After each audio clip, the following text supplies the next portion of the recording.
back in the day. Did you go there for basketball specifically?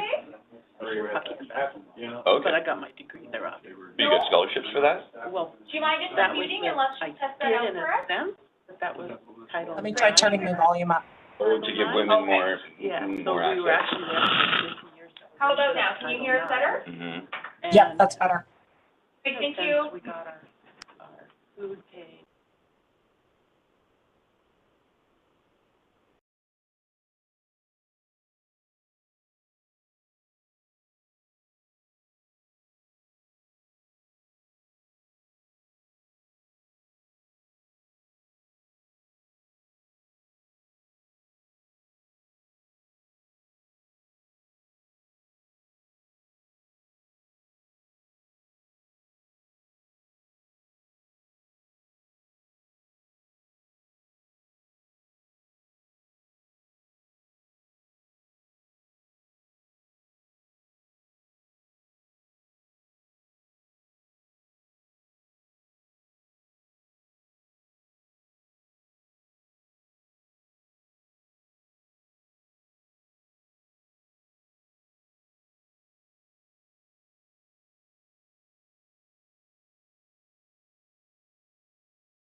Hi, Thomas. I think we're gonna need one.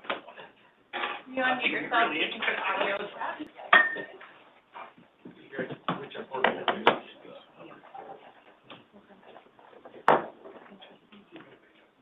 Thomas, can you hear us?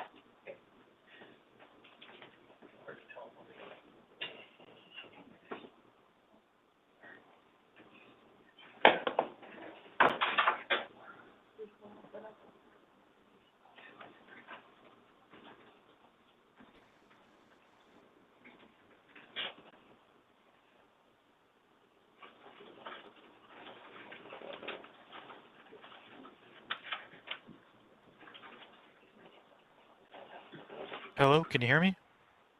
Yes, we can hear you. Can you hear us, Thomas? Awesome. Yeah, I can hear you guys. Perfect, thank you. Sorry, Thomas, normally I would come in, but I'm not. I got a cough and not feeling great, so I don't want to get everyone else sick. Good idea. No problem, thank you. Do you have a camera with us? Yes, I do. Give me one moment here.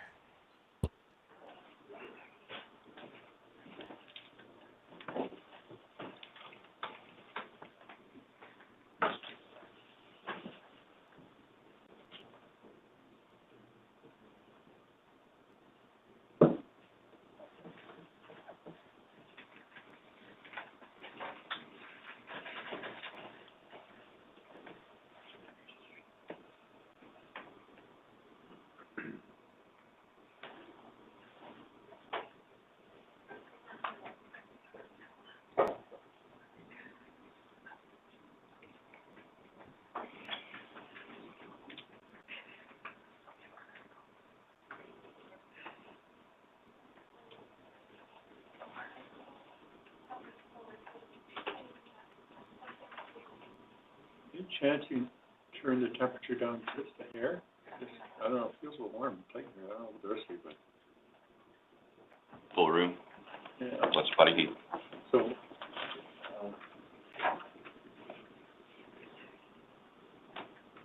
well, I'm going to break with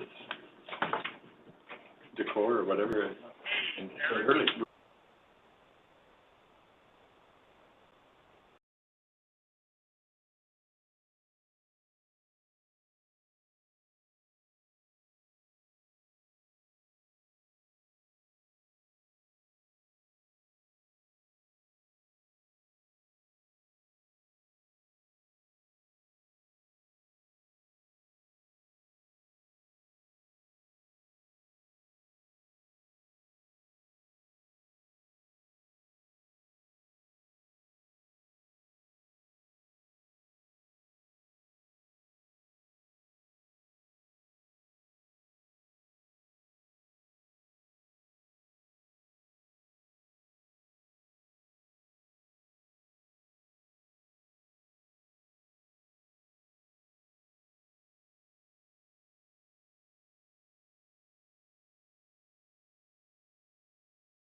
Hi, John, can you hear us okay? Fine. Good.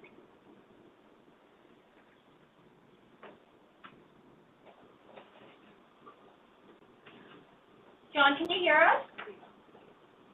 Yes, I can. Sorry, I didn't think I'd be able to zoom in, but I found a way. So, No, that's perfect, thank you for joining. All right, well, it's an important meeting, so I didn't want to miss it. great. That's what I thought too, John. And they're all important. Well, good morning. I'd like to call this meeting of the Community Culture and Environment Advisory Committee meeting for September 7th to order. First item of business, of course, is the adoption agenda. But before I do that, I'd like to just go around the table and make introductions because I know at least one person's here for the first time. And I've been back for the first time, gone for about a year. They've promoted me back to this committee. So just go around the table, just introduce yourself and the body that you represent. Yeah, go ahead. Yeah, I'm Steve Coleman, President of Sport Abbotsford. Good, welcome. Aaron Levy, President of the Abbotsford Arts Council. Ann Penner, member at large. Over here, oh, Matthew Brown, Community Health Specialist with Fraser Health. Right. And then on screen, we have, 3 people. I'll introduce Laura? myself. It's Laura Ote. I'm the Associate Vice President of Community Engagement for University of the Fraser Valley. Great. John? Yes, John Vissers, on behalf of the Fraser Valley Conservancy, the Fraser Valley Watersheds Coalition, and the Abbotsford Mission Nature Club. Good. And Thomas, you there? Sorry, I can't get my webcam working. But yeah, my name is Thomas Perworski. This is I'm kind of new here.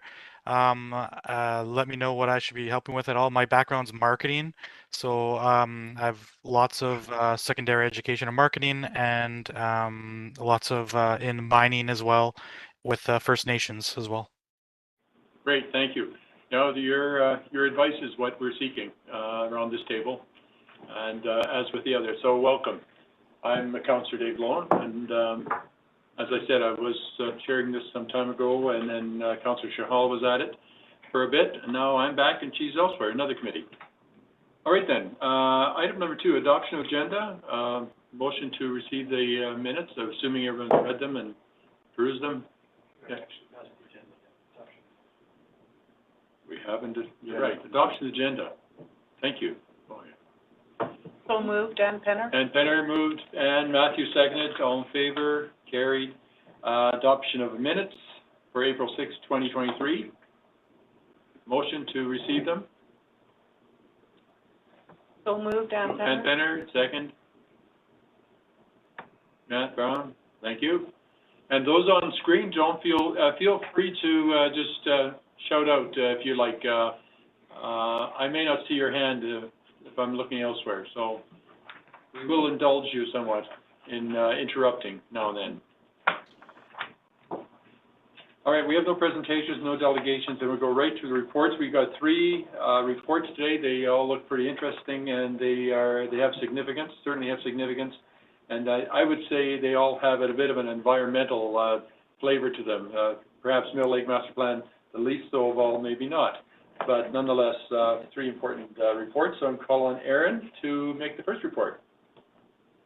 You're doing it, Rob. No, You're introducing Aaron. I'll just introduce. Hey, Rob. So I'd like to introduce Aaron Desautel, who joined the City of Abbotsford earlier this year as the Senior Manager of Energy and Climate Action. Aaron will be providing the committee with a brief presentation on the sustainability report, the local government climate action program, and the climate action update. Great. Thanks so much, Rob, and good morning, committee members.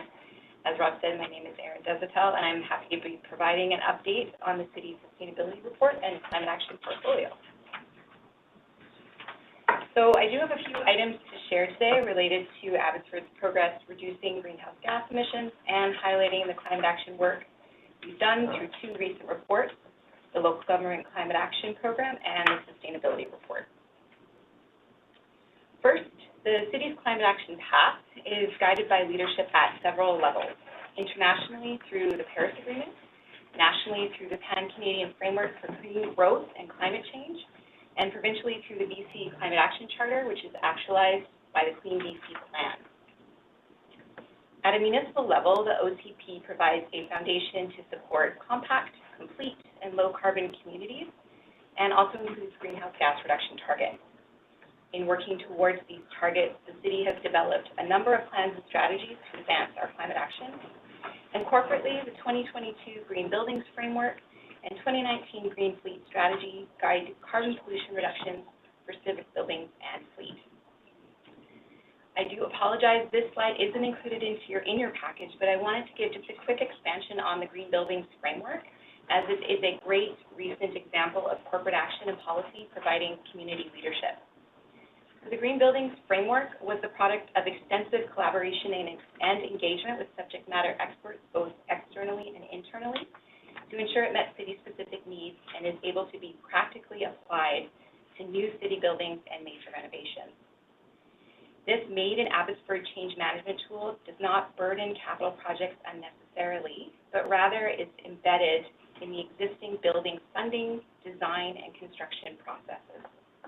Implementation of this and other plans and strategies is ongoing, and today's presentation provides highlights of this work. So just a brief moment to establish some common terminology. On the left of this graphic, we have climate mitigation, which refers to actions to reduce fossil fuel use and greenhouse gases responsible for increasing global temperatures. We can address transportation, buildings, and energy supply through energy efficiency measures and cleaner energy sources. On the right, climate adaptation actions manage risks associated with climate change impacts and ensure resilient communities. Many of these initiatives support healthy ecosystems, self-sufficiency, and vulnerable populations. Where the two overlap, we see synergies where actions are mutually supportive of both sides of climate action and can provide co-benefits to the community. This lens is also known as low-carbon resilience. So moving on to the city's corporate energy and climate action program. This table you see is a summary of the greenhouse gas emissions for 2022 and compares our performance to 2007, our baseline year. So I'll bring your attention to the bottom of the table in terms of our total emissions. We've seen a significant 17% reduction and are just 3% shy of our 20% OCP target, which is really an achievement we're celebrating. Despite a small increase in the building sector, the Green Fleet strategy has driven large decreases in fleet emissions, and significant and sustained reductions in public works and contracted emissions have contributed to this overall success. I'll note contracted emissions have seen an increase this past year due to a return to normal operations after COVID, and we saw increased snow removal services due to extreme winter conditions. An expanded version of this table is found in attachment A of your package. So moving on now to the Community Energy and Climate Action Program. Despite some challenges in provincial data availability to monitor our community greenhouse gas profile, Abbotsford continues to make progress through a number of carbon pollution reduction initiatives that address key mitigation sectors. These are land use, transportation, buildings, and solid waste. These include the official community plans, land use policies, and embedded tools, enhancements to the city's active transportation network, EV charging requirements for all new residential buildings, engaging with local builders and designers through education and training sessions promoting low-carbon, high-performance buildings, and fully automated curbside collection services to over 26,000 single-family homes and duplexes. Now some highlights of upcoming community-facing initiatives, including priority actions found in the 2022 to 2026 strategic plan. The official community plan update is a priority under the Inclusive and Connected Communities Principles, and Council will be considering the scope of this project in late 2023. Next, the city's first climate resilience strategy, which is also a priority under the Sustainable and Safe City Principle, and will build on existing work addressing climate change impacts. Project scoping is underway, with broader project launch in early 2024. The Montrose Transit Exchange supports the Inclusive and Connected Community Principles and the goal of capitalizing on transportation opportunities throughout the city. Detailed design is complete, construction begins this fall, and completion is expected for summer 2024. Finally, the residential retrofit program will support residents in reducing their carbon footprint and decarbonizing existing homes.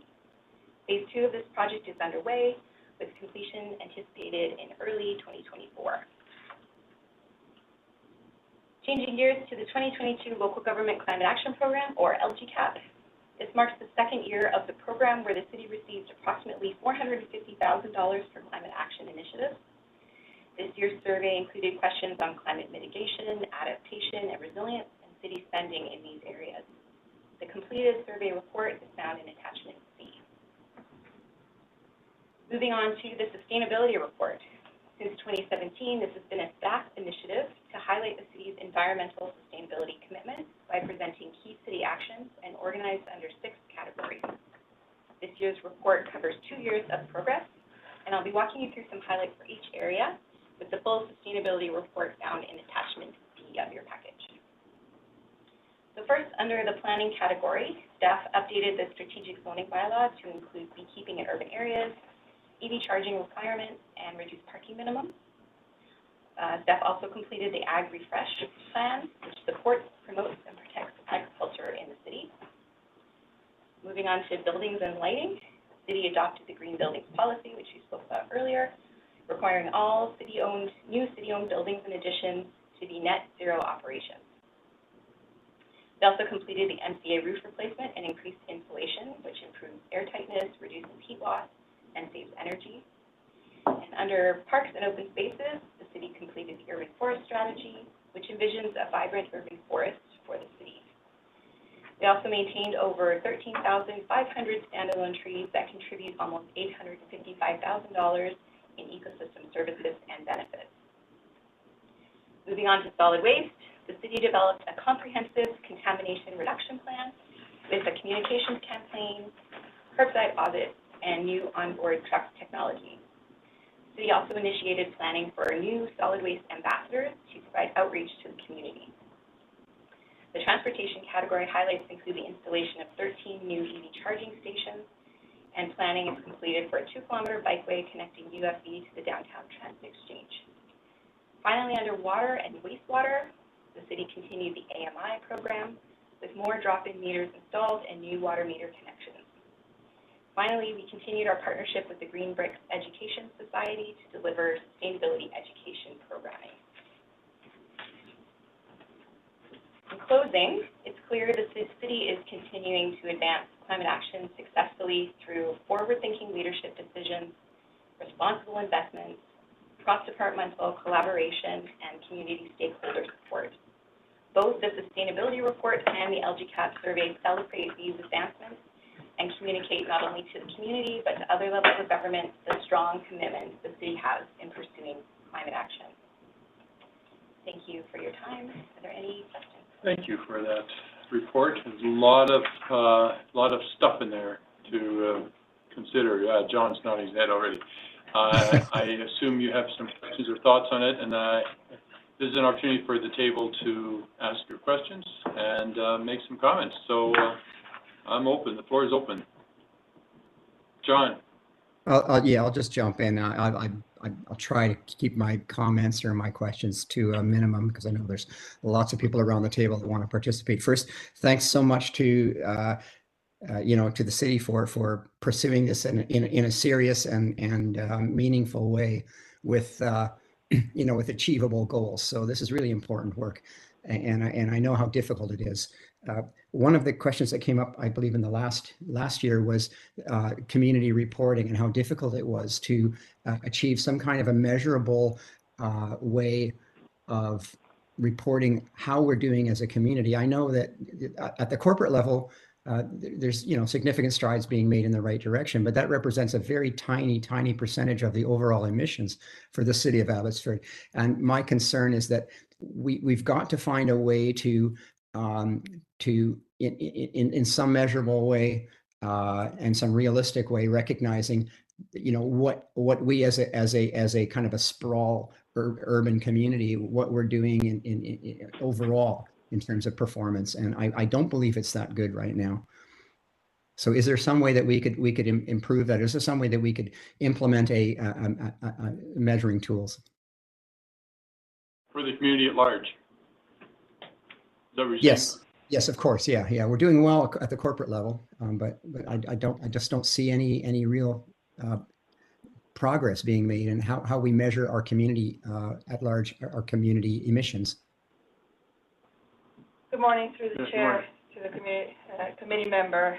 I'm Louisa Jones, Director of Environmental Services, and the Climate Action Portfolio falls within my purview. And great question, and we share the concerns of the committee members. It is complicated because climate action is a concerted effort between several levels of government, and at the community level, the values that we measure are interconnected. Transportation emissions, building emissions, they're all interconnected. So we rely on the senior levels of government, specifically the province, to provide this, and their ability to measure this is limited. So we continue to work together to try to change that.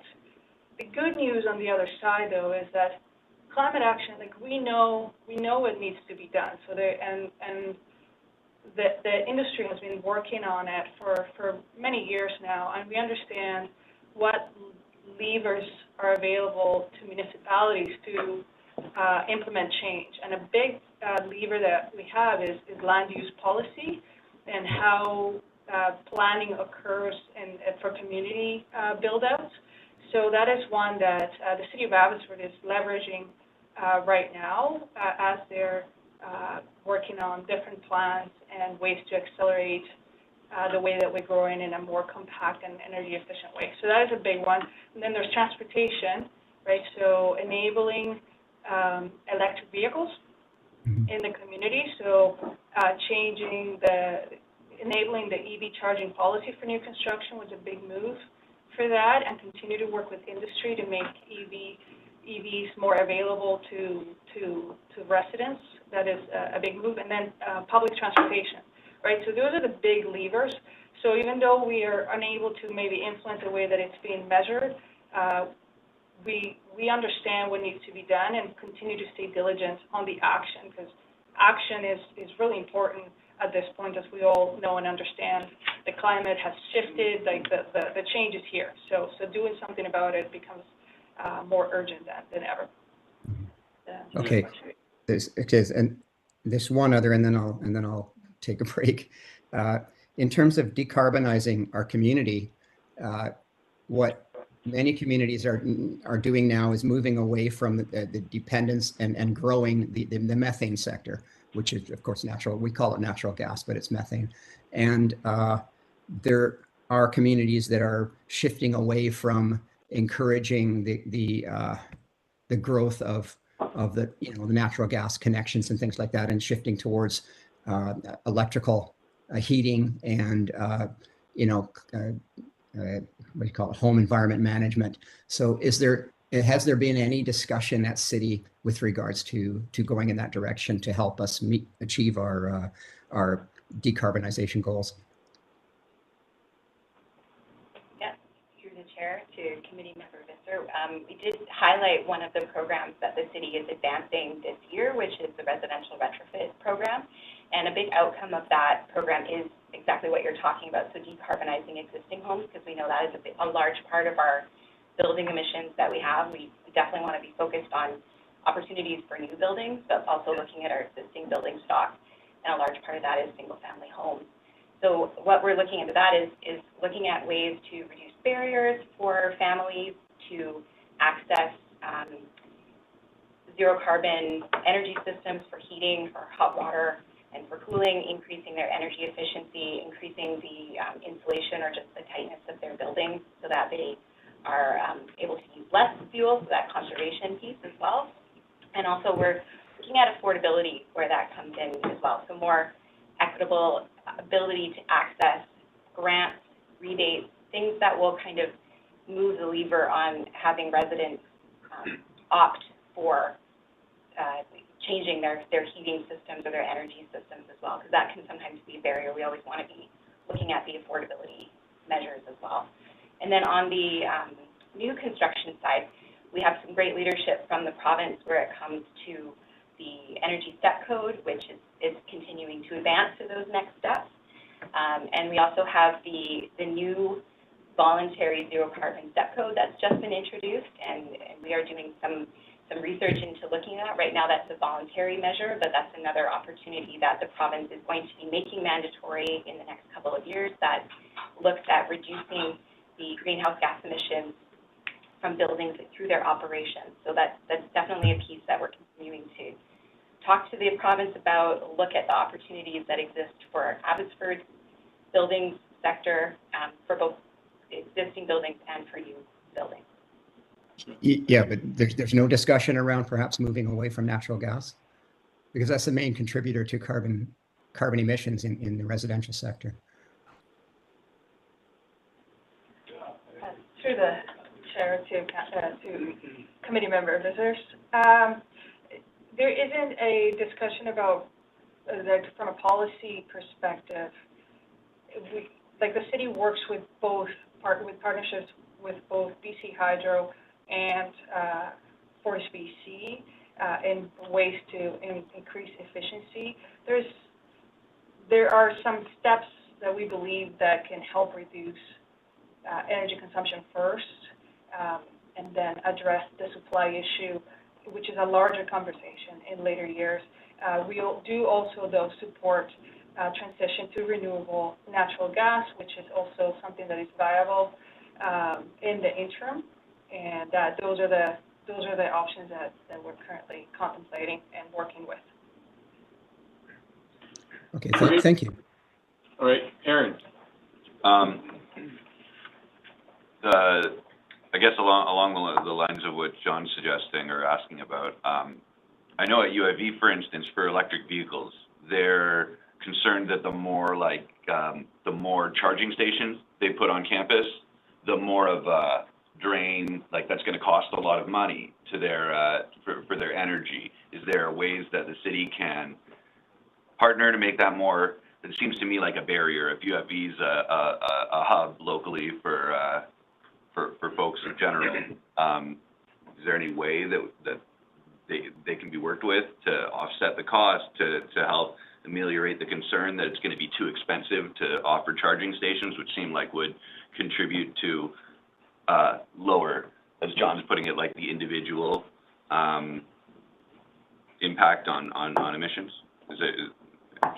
Or I guess maybe more of a suggestion than a question, I guess. Well, we'll hear what staff has to say. Yes, thank you.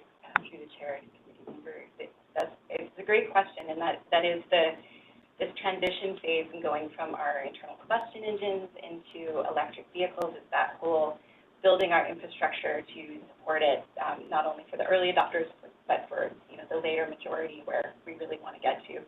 The cost for all of these changes to our infrastructure is always a concern, but there are obviously a lot of benefits to moving that forward. And we do work closely with UFB and, aware of their EV transition plan, and you're right, it does support the city as a whole. So both EV charging stations at UFB are something for the city to be looking at and how we can support and collaborate, but we also need to be looking more citywide as well. Through the utility, through BC Hydro specifically, they are interested in supporting ways to make the infrastructure more available and more affordable for the community, and I know that's an ongoing conversation that I know that they're having as well with UFB. So may I ask, somewhere in the report I read that in the last year the city has provided somewhere upwards of 50 EV charging stations. Is that correct? There's 49 in total, and then 13 are in the last 2 years. And where are these located? On city properties? So yes, mainly those are for corporate fleet charging. Okay, so those are dedicated to electric vehicles within our corporate fleet. Okay, fair enough. Aaron, follow up on that or not? No? Any other questions, comments? Yes. I had a question about the active transport enhancements. I know the Transportation and Transit Master Plan has a lot of the routes highlighted for active transport. The piece that I feel is missing is the prioritization. Right now, I think the UFE connection is fantastic because right now it goes over and just stops at Marshall, and students aren't going to go over that big beautiful walking bridge, and the point is to go to Marshall. So is there a way to prioritize actual routes? Because I know last year the BC Active Transportation Grant was for going up Sumas from that big intersection from Sumas Way, but it didn't connect anything. And so in terms of prioritization for complete routes, is there anything regarding that? Rob will field that question. Through the chair to the committee member. Great question in that, the city is expanding its active transportation and bike network. And currently it's been somewhat sporadic. And the main focus right now will be a connection between connecting East Abbotsford into the core. And a big challenge there is Sumas Way. It provides an obstacle. And so that will be our focus in the next few years here, is making a better connection to the Bevan spine across Sumas Way and connecting out Del Air and McMillan areas to connect into town. And so that is it's a gap right now, and we're hoping to fill that gap. And we'll also look at opportunities to expand beyond the spine outward, but in the next couple of years, that'll be our main focus. Because through the chair, it might be better, well, like the east is sort of really hilly and mountainous, and sort of going down to, say, Bevan to use the bus probably isn't like going to be a main route. Is there a way to plan it so that you can sort of, in the interim, like the UFE is a fantastic one because it's students, they're sort of probably one of the higher biker populations, yeah. But is there a way to also like include like the seniors needs assessment? One of the big things was sort of trails and roads that can have active transport, but also like those scooters as well. And because especially like just north of South Fraser Way, you have a huge sort of seniors population that doesn't really have very many connections. Is there a way to prioritize active school transport along this, or is it just sort of this east-west focus?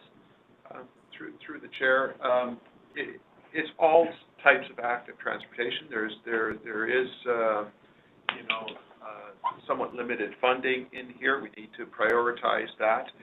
However, there's opportunities to expand the network, and as we go through the OCP update, immediately following that will be an update to the Transportation Master Plan, which will also include a higher emphasis on active transportation.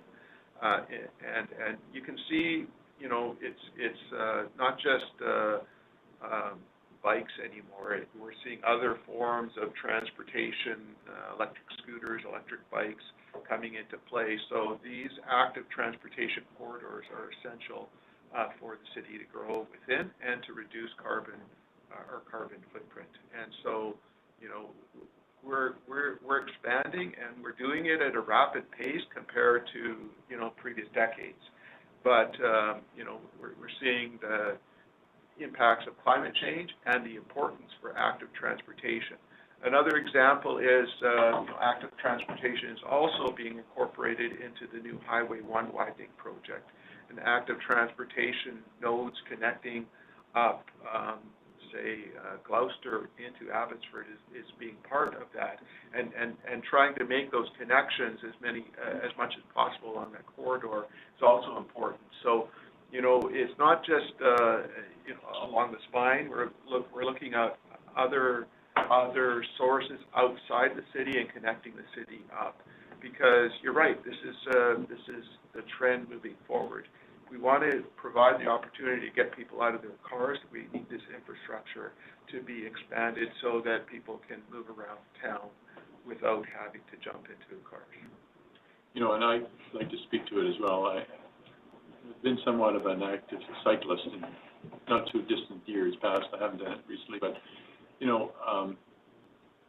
the city network of bike lanes, etc., that existed prior to 2016 when we introduced our official community plan.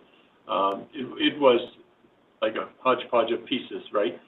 And it's only been in the last, since then, since OCP adoption in 2016-17, that we have a dedicated line in our budget specifically for active transportation.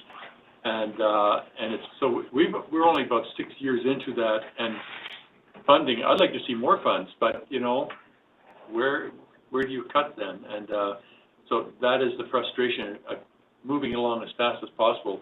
And so I think the staff has, they focused on what are highest priority, and we grin and bear it and say, gee, I hope we get to the next one sooner rather than later, but sometimes it's later.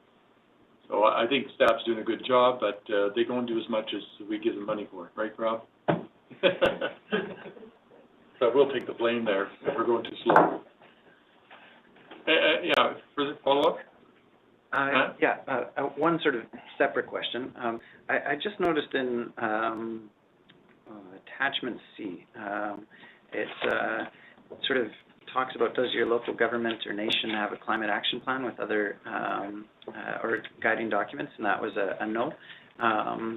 like, I know both of the First Nations reserves, they don't have bus stops or any sort of connection to transport in Abbotsford, and sort of that's a very vulnerable population because on reserve folks are usually like 3 times less likely to have driver's licenses, and so is there sort of a plan to extend, say, that last 3 kilometers from the last bus stop on Sumas Mountain down to like Kilgard or anything like that? Is that in the works?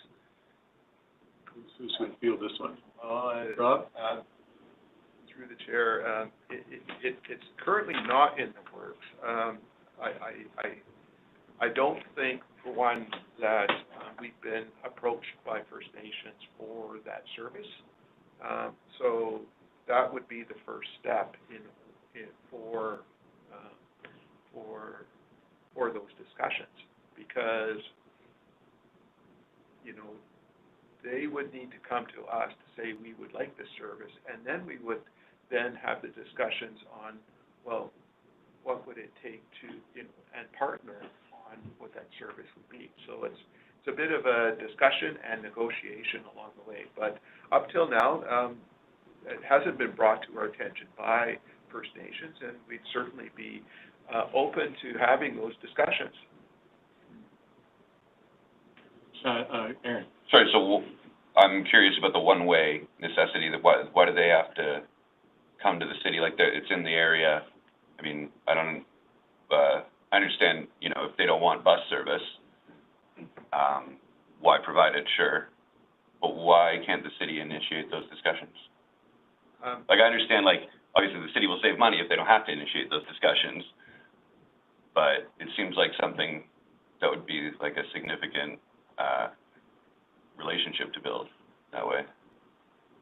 Through the chair, I'm open to discussion, but we're looking at improving our transportation network and adding new legs where there is the higher populations that need to provide transportation to employment and jobs, and that's been our primary focus up till now, is to provide those connections for the majority of our population, and our higher densities, which would include corridors. One of the ones that we're adding next is a connection that we're looking at along Gladwin Road to go and look at the towers and the elderly population there, as well as into the Puritanville area to include transportation for jobs. So that's been our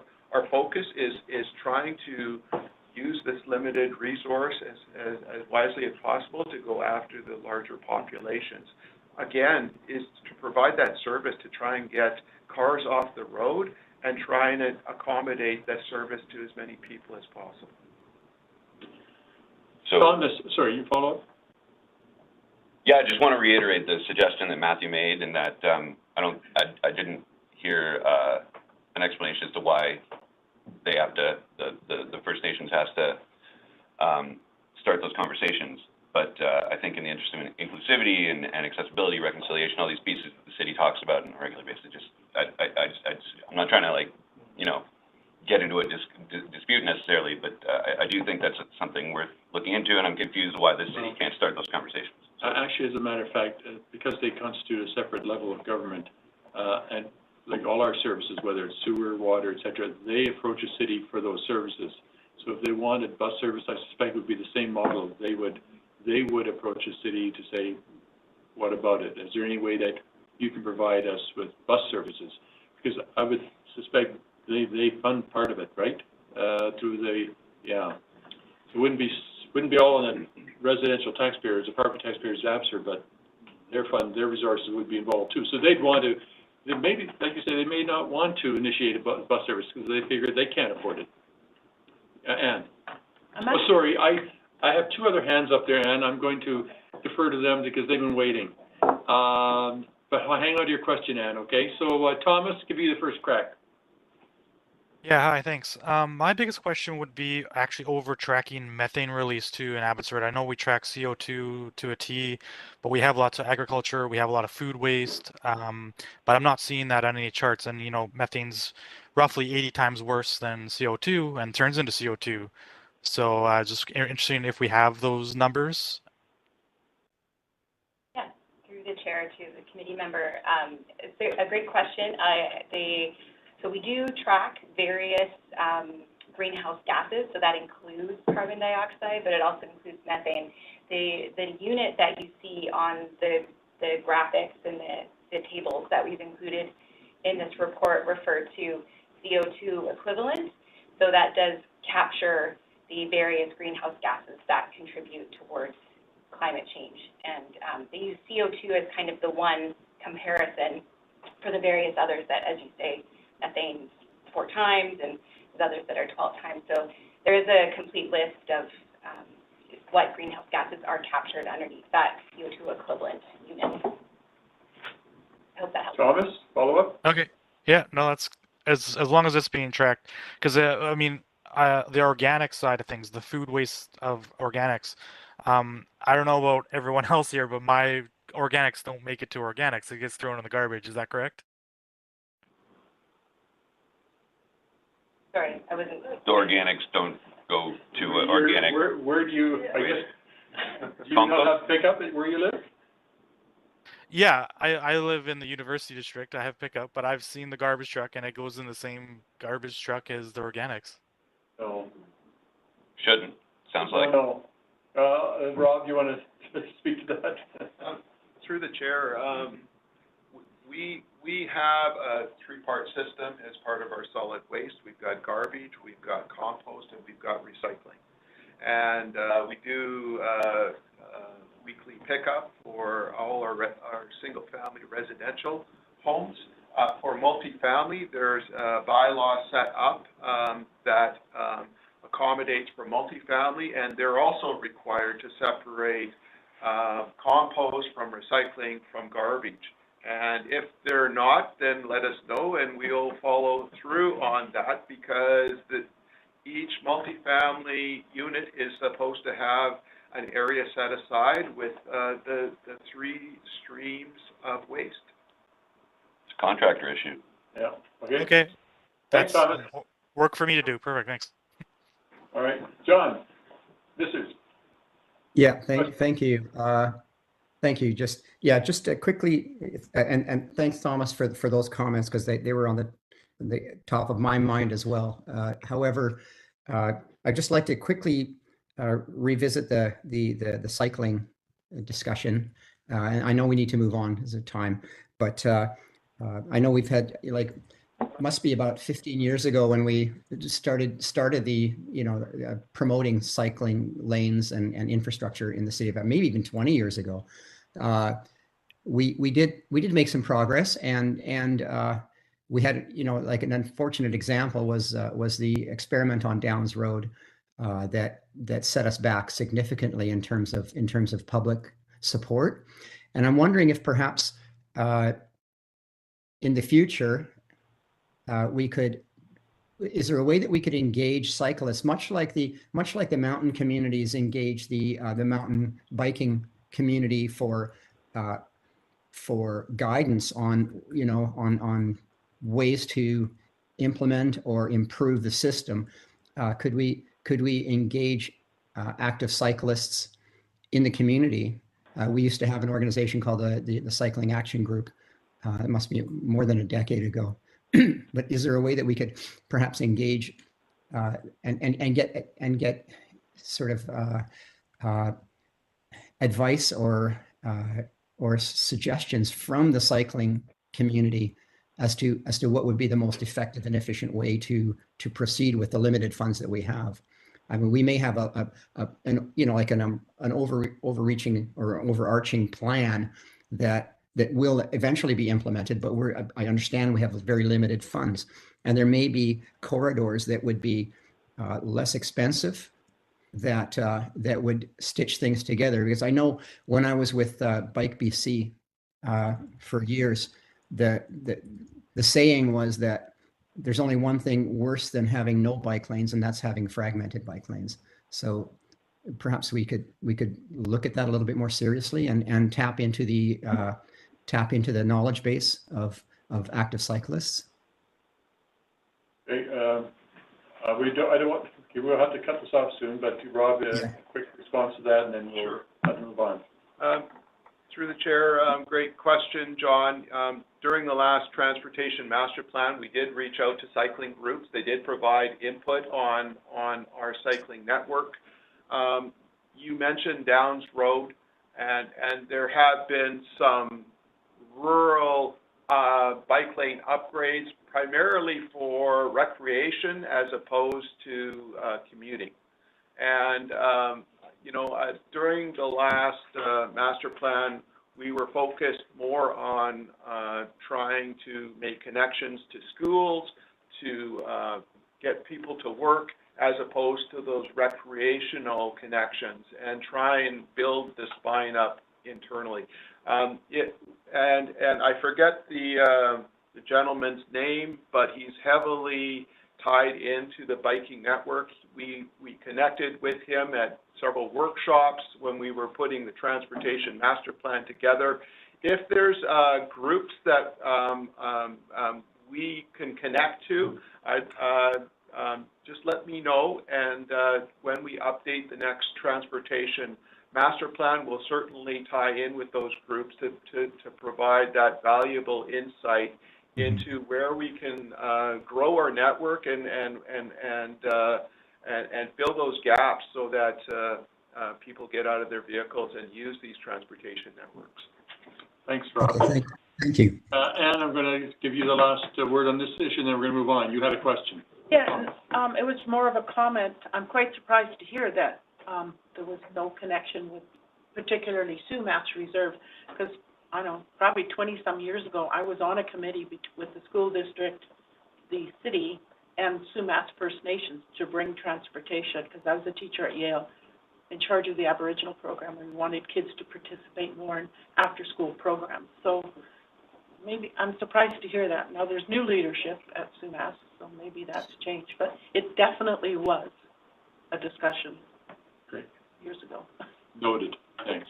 Staff has noted that. Right. Okay, then there's no recommendation here. Thank you for that report. And I'm going to call on Mitch Combe to take us to 6.2, Waste Management Zoning Bylaw Amendments. Welcome, Mitch.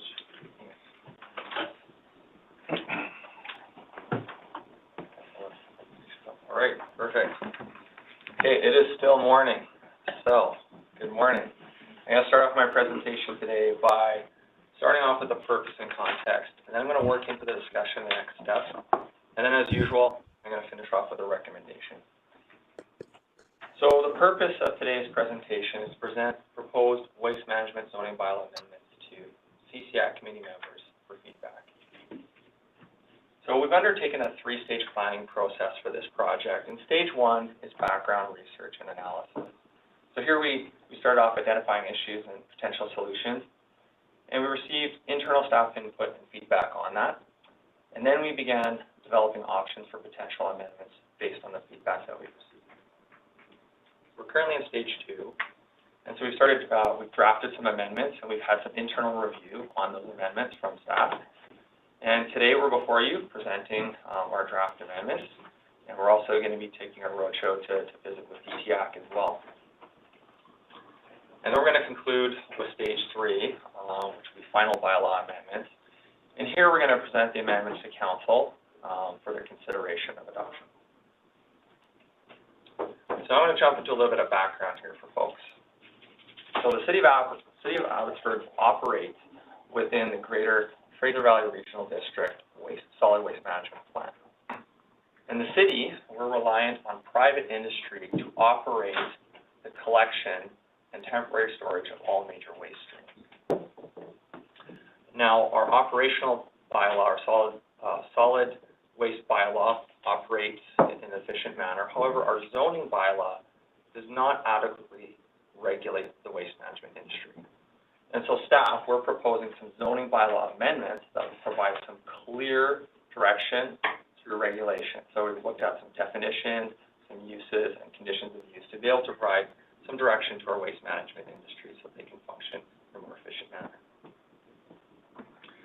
So now I'd like to unpack how our waste management industry is currently regulated under our zoning bylaw.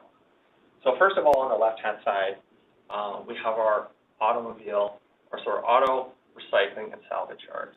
I know it's shown there as motor vehicle, but I'm going to get to that a little bit later.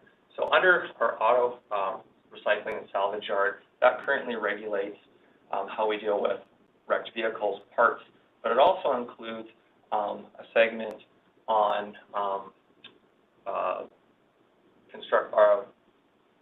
background, that's the word I'm looking for construction materials. Now, our recycling depot, that use, we have that within our zoning bylaw, and that is functioning. It speaks to our collection of curbside recyclables. I guess we kind of touched on that in our last presentation. However, we have no uses within zones that accept garbage and construction and demolition waste. So that's something that we have a bit of a gap. And we only have one site-specific location for compostables. I'm going to get into that a little bit later. So that just gives you a bit of an idea of how we operate from a zoning bylaw perspective.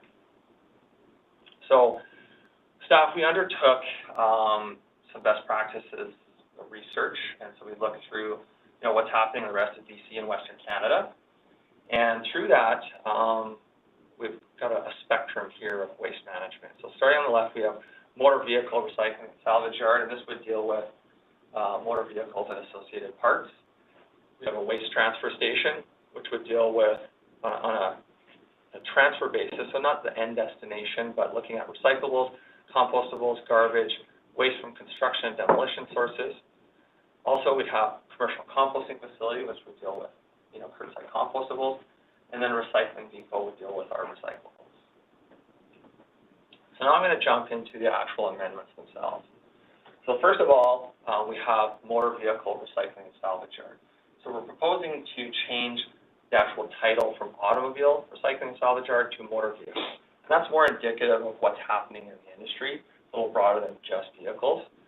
The definition we're proposing here means premises where used motor vehicles and associated parts are collected, stored, disassembled, repaired, sold, shredded, or crushed for recycling. And so one of the things in the definition that we're proposing to take out of was, taking on of building materials.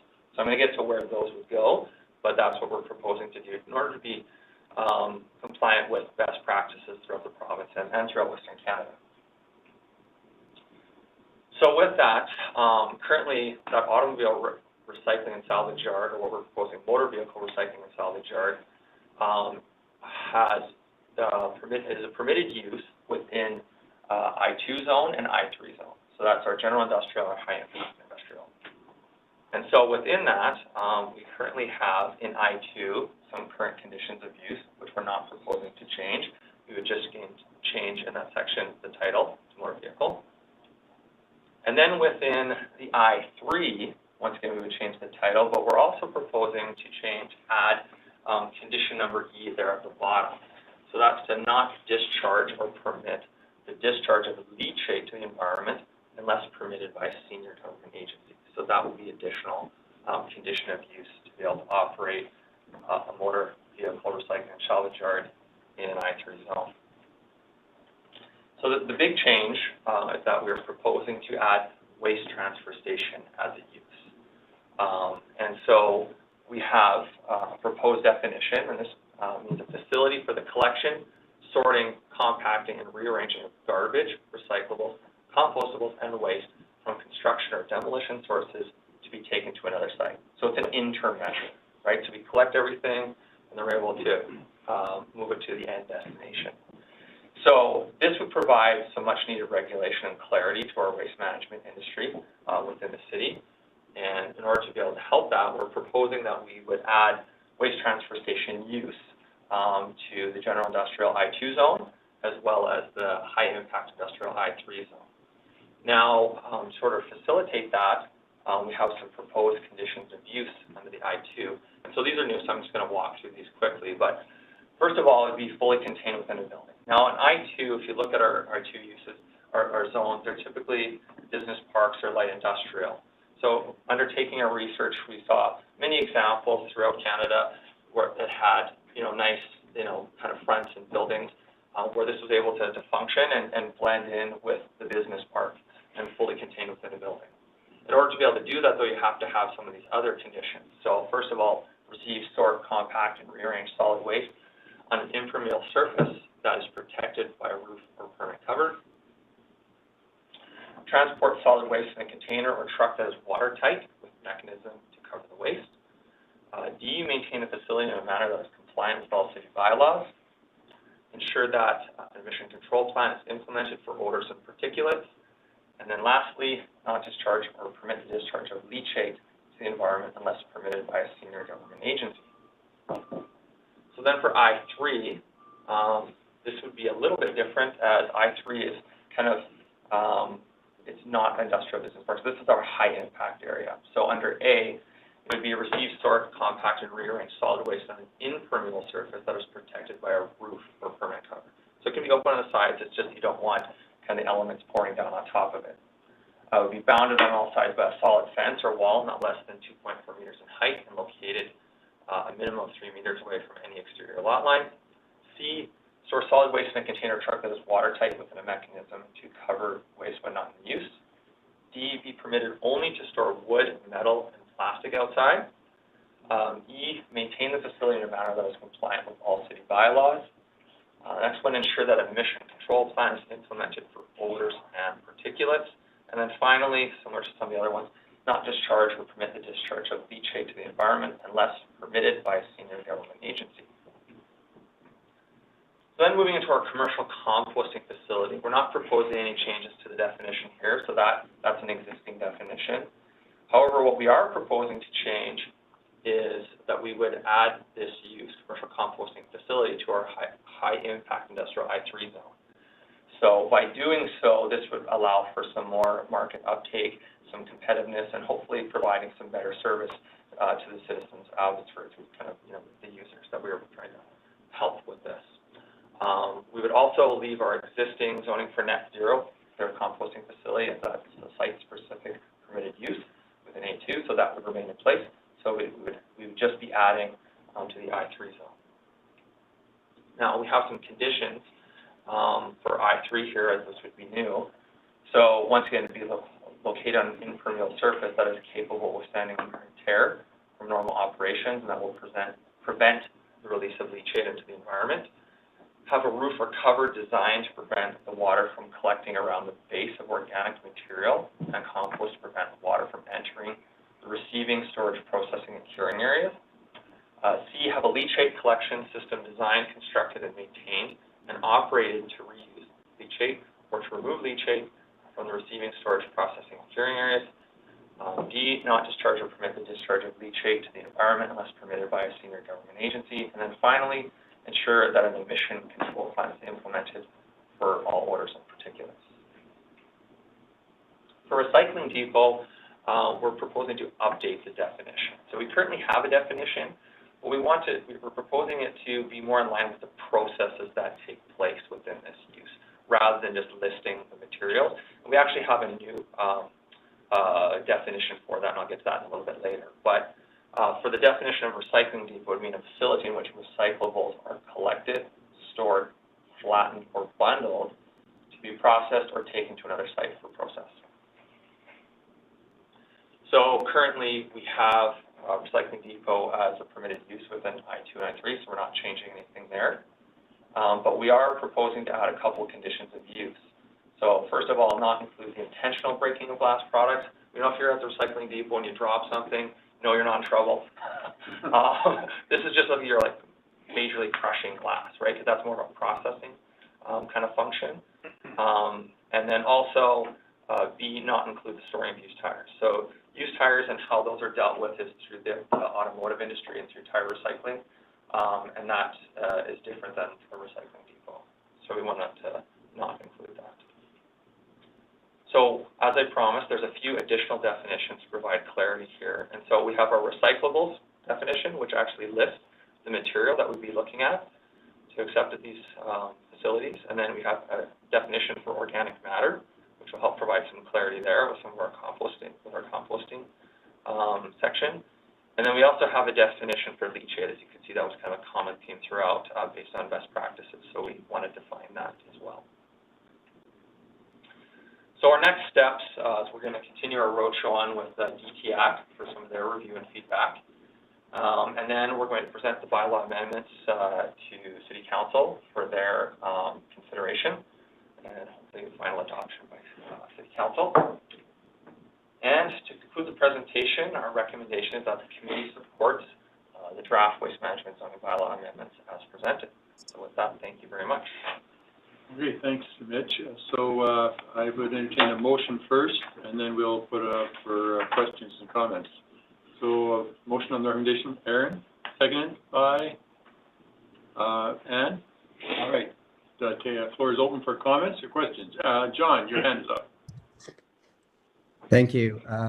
Yeah, many questions, but I'll just pick off a few small ones right now. Thank you so much for this report. It shows again, you know, significant development in the problems that we've been having. I think of the crisis we had with Captain Crunch a couple of years ago, and hopefully we've moved beyond that. I know GFL has a lot of problems. I've been escorted off the site there for taking pictures of how poorly they manage their waste sorting. They don't, in fact, they do very little, if any, but hopefully that will change. Just a quick thing on organics in terms of definitions of organics for composting.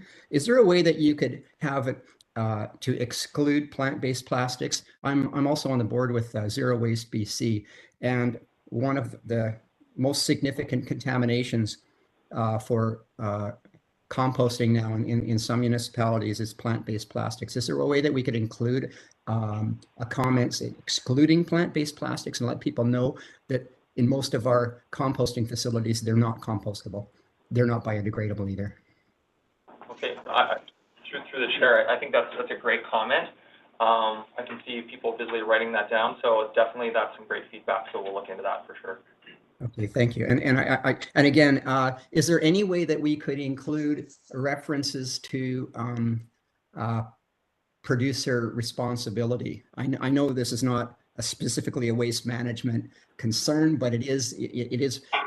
We've learned the hard way that the easiest way to reduce waste is to stop it from being produced in the first place.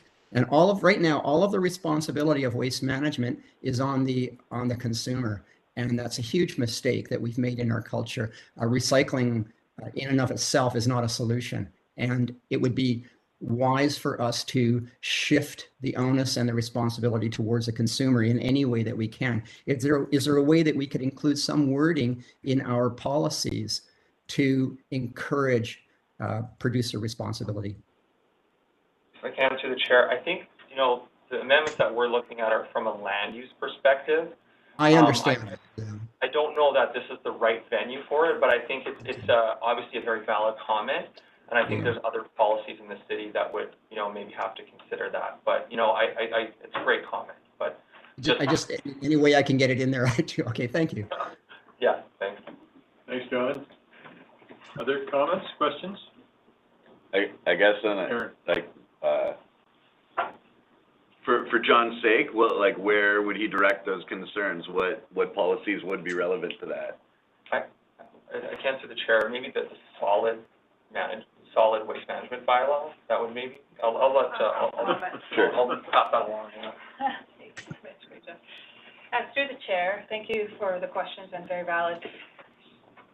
The producer responsibility is complex because it is something that we work with senior levels of government, right, through the FERD solid waste management plan and the provincial mandates around and the Environmental Management Act and all that. So we could look at it if we're revisiting the solid waste management bylaw, but again, the bylaw perspective is we're instructing residents on what to do with their waste. So I don't know that it fits within the mandate of the bylaw itself.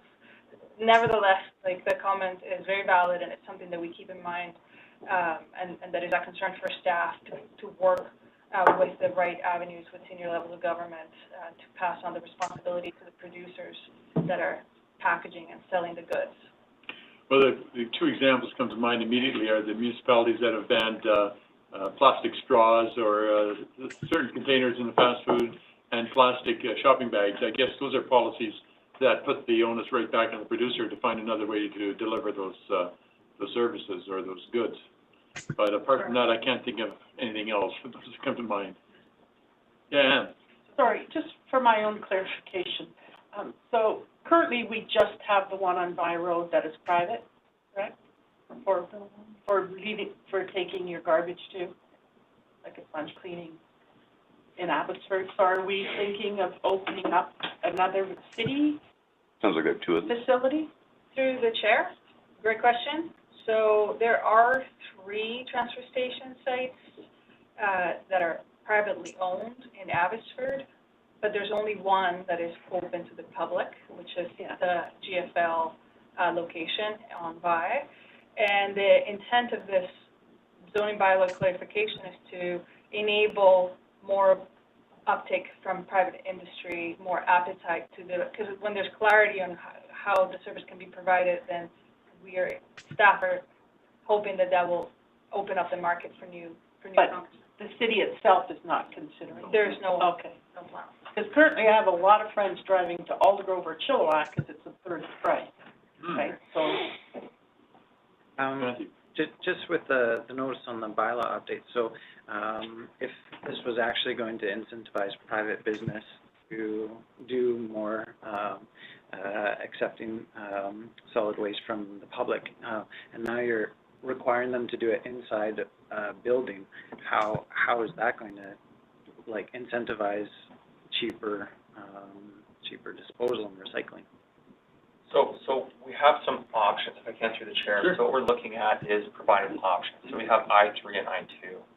So there could be options for contractors to come here to provide, be more competitive in picking up curbside. It could also be that we have more I-3 that could have an option for public use. So just providing options from a zoning perspective, that's what we're trying to do.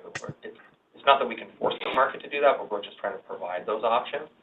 So hopefully that answers your question. Because it sort of forces the private sector to build a huge warehouse building, and that's never going to be cheaper than what they're doing right now. If I can through the chair, from what we've looked at, from looking at our research, I mean, there's many, throughout different provinces in Canada, and even in BC, there's a lot of those types of operations, right? Because it helps work with our environment. And so it is cost effective enough to be able to still run an operation, because there's plenty of examples for that. So yeah, I mean, it is viable for sure. Yeah, because I've been to the transfer station in Richmond, and that's covered, and it's got great places to dump. It's sort of, you drive right into the building. It's just like, if the prices are already high here, and then you're basically like, it's what, $200 a foot for construction. You're looking at like probably for 2 acres, it's $15 million if you require GFL to build a structure there. I was going to say, like, does this mean that the current auto spots in Abbotsford, like the place on Vi, do they now have to build a cover over there, or are they zoned in I-3 so they don't have to do it there? So if I can through the chair, one of the things that we're looking at is that providing an equal playing field for everyone, right? So currently right now, there is no like zoning bylaw regulations for a waste transfer site, right? So we're trying to put these provisions in place so that it's a clear and equal playing field for all of our users, or for any new users coming in, right? So that we can manage basically all the environmental components, how people are accessing the site, the look and feel, the smells, all of these various things. So we want to provide a clear and equal playing field for everyone, because right now that doesn't exist. So that's what we're trying to do, and it will probably take some time, because we haven't had those. So, have to bear with a little bit of patience on that end, but we're trying to work towards that. So, Thomas, I see your hand, but I'm going to go give the floor to Mark, from staff for momentarily. Just to follow up on Aaron's question more broadly, whenever you make a change to the zoning bylaw, those people or businesses or residents that are functioning under the old bylaw, they have what's called legal non-conforming right under the Local Government Act, so provincial legislation protects them from the new changes, essentially. So they're able to continue to function, assuming they're functioning in compliance with the bylaw in the first place, to continue to do that. Whether that's a waste transfer station or change to, like, we might change a residential zone. That zone, that use is in place prior to the change, they have that legal non-conforming right. Grandfathering. Yeah. That's provincial legislation that enables that. Thomas? Yeah, hi, quick question here. I see under recycling you have glass. Is that considered to be low E glass as well? Through the chair, I'm gonna ask. We haven't considered that, but we can look into it. Yeah, that's a great question. We will look into that. Thomas, for clarity, what's your low E a concern? No, yeah, recycling low E, so that's like residential windows, is a lot different than recycling something else. But I3 manufacturing, there's quite a bit of window manufacturers in even Abbotsford, but also Aldergrove and Langley, that I could see them trying to recycle low E glass as well. Is recycling low E a different process? I'm trying to understand why you question that. Well, you get lots of volumes, but you also get residential. I was just curious if that was the intent to recycle large windows, or if it's more of like glass containers. Well, yeah, if I can answer that through the chair. I mean, typically at a recycling depot, it's more for the curbside stuff. So like what your glass containers that you're bringing there, like large volume commercial window retailers, they wouldn't really be bringing material to a recycling depot. A recycling depot is really intended for the average Joe to bring his cans and bottles and things that they can carry by hand or in their vehicle to the depot. Commercial operations would be a separate venue through the waste transfer. Okay, because under their definition, you want to change it to high impact I3. And one of them is number 12 is manufacturing, so that's why I bring it up. Sorry, for which use? Waste transfer? That's right. No, under recycling.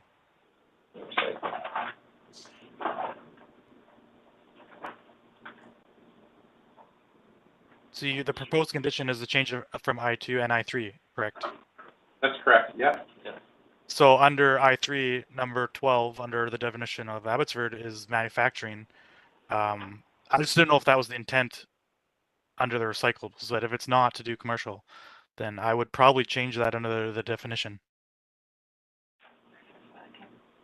Through the chair, just to clarify, so that the intent on the recycling depots use is to offer extended producing responsibility programs. So anything that is under those programs would be considered within the recycling depot.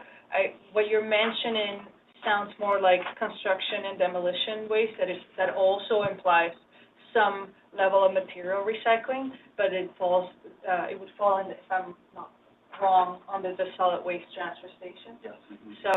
So that's where the difference would be. But thank you for the comment, because it's a great question. Sure, it's great to have staff here answering these tough questions. John?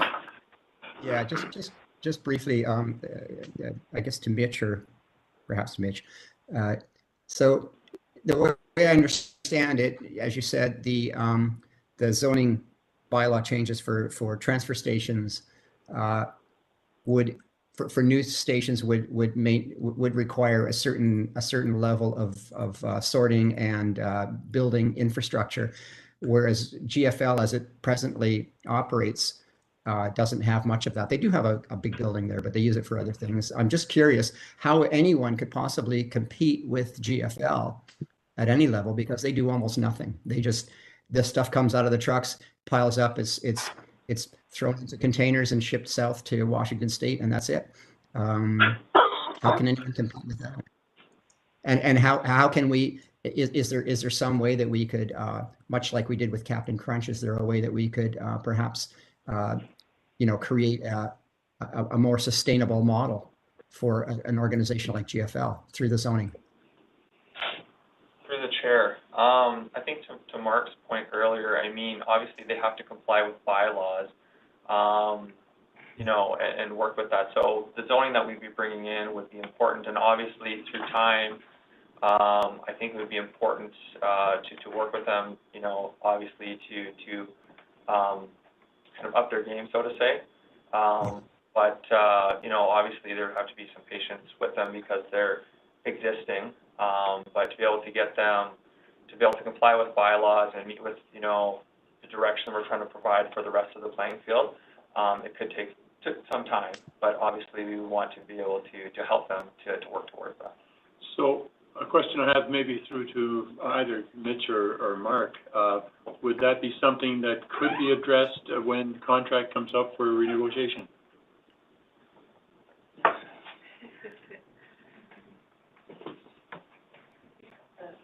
It's a tough question, is it? Yeah. GFL is what he's talking about. A bit of a challenging question. John, I understand your position and perspective on that.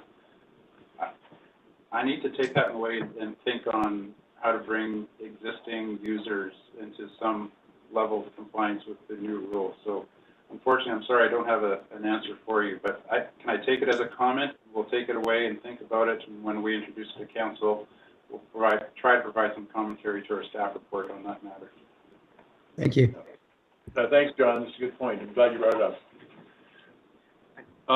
Matthew. Sorry, too many questions, but for the commercial composting facility, it says that currently that's site-specific for agricultural too, and the proposed new zoning would be high impact 3. Would this be a way to sort of prevent composting facilities on agricultural land, or is it a way to sort of get agricultural land out of the ALR into high impact industrial?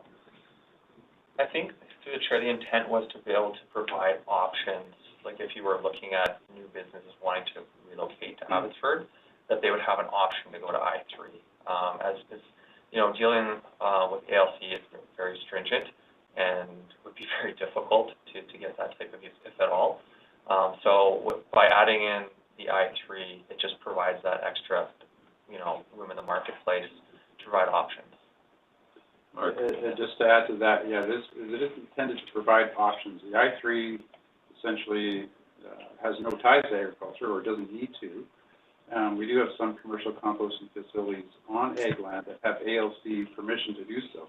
So if a operator can demonstrate that there's a need or an enhancement to agriculture, and then having our operations on agricultural land, that's a decision of the ALC. If you get the permission of the ALC, then we go through a zoning process to enable it. But it's not intended to stop those from happening on ag land. It's intended to provide options. Good, thanks. All right, I'd like to move on to item number 3, but before we do that, we have a recommendation on the floor to support the draft waste management zoning bylaw amendments as presented. And with the added comments, okay, John, moved by John, second by Aaron. Any other last questions, comments? Seeing none, all those in favor? Opposed? Carried. Thank you. All right, thanks, Mitch. And that brings us to item 3, and I'm going to call on Melissa Price for the Mill Lake Master Plan, Stage 2 Exploring Options. Glad we left you 45 minutes. Thank you. Because this is a really important one. I'll maybe just do a brief introduction. Yeah, go ahead. So do you want to introduce yourself to some new members around the table? Yeah, I was just going to do that because I understand Thomas is a new member. I think I've met everybody either previous meetings or through different forms, but I'm Todd Stewartson. I'm the General Manager of Parks, Recreation, and Culture. And I've got Melissa Price with me here today. She's standing up and getting ready to present. She's our Parks Planning Manager, and we also have Danielle Pope. Danielle is our relatively new Director of PRC Planning and Business Services. So she works with Melissa. Cool.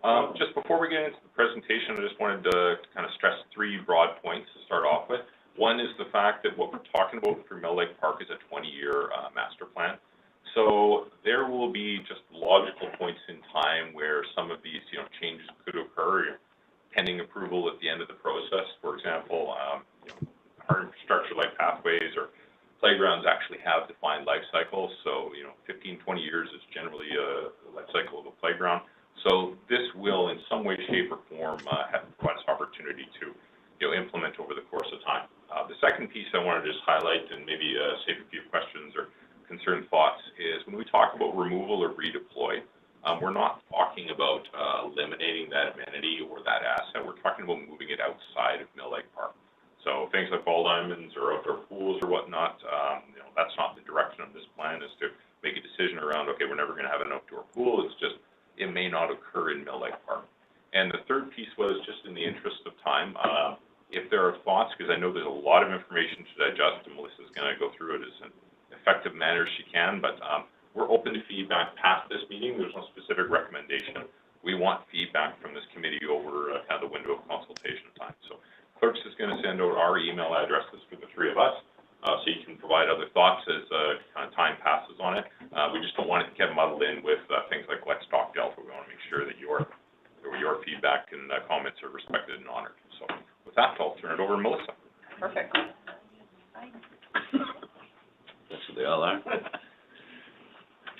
Okay, well, great. I'm excited to share some of the ideas we're thinking about exploring. We are in stage 2, which is exploring the options. And part of what I wanted to just touch on in this presentation, because I don't think that this Mill Lake Park Master Plan came to this committee in stage 1. So I want to do just a real brief recap of kind of what the key findings were from stage 1 before we move into where we are now with the exploring options. So basically, provide you with a bit of a background context, look at some of the key findings, and then discuss some of the major ideas we are exploring in this stage. So in the larger context, this is a lot of strategic policies and plans that govern what we do here at the city, and specifically in parks.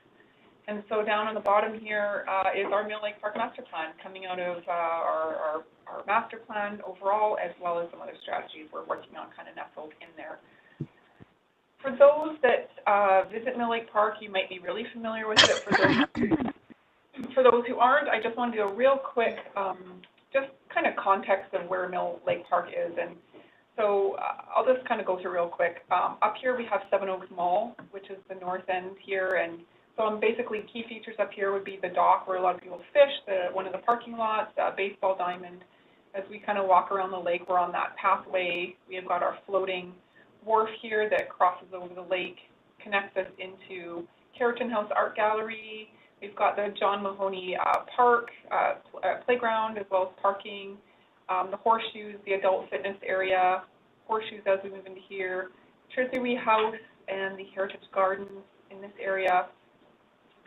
And then as we go into here, we've got some of the remaining residences that are currently owned by the city. There's one outstanding property here to be acquired.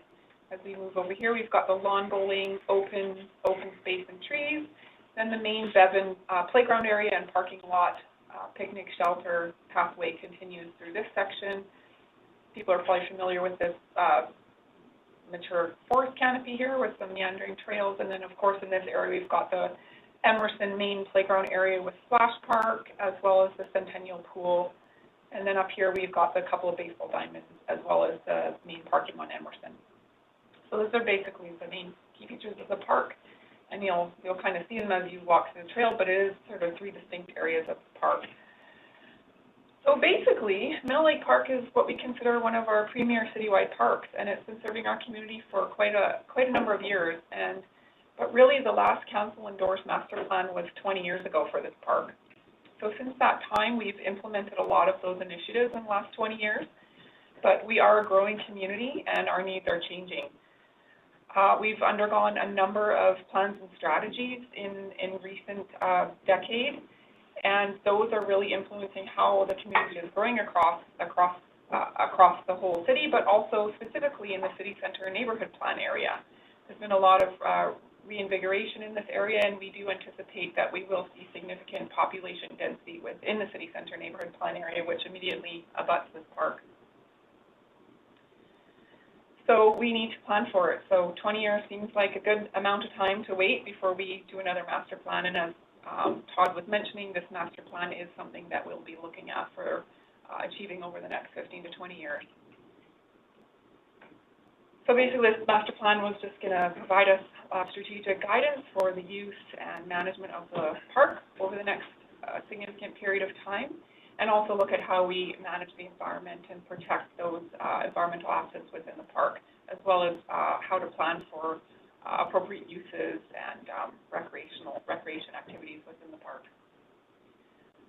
Before I get into the three concept plans and kind of what we found from stage one, I'm not sure how people are familiar with sort of land use planning, but I just wanted to put in a little bit of context where Mill Lake sits as far as land use in the area through what's been determined through the OCP and the neighborhood plan.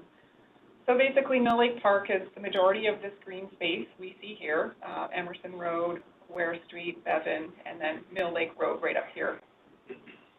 So this line here is representing the interface between that new city center neighborhood plan, as well as where Mill Lake Park falls within that. And I just want to highlight a few things. These four properties here that I've just circled, those are new properties identified through that neighborhood planning process that are identified for long-term park use. So just to note that, the remaining green properties that you see are already lands that were previously designated for park use and are currently functioning in some manner in that respect.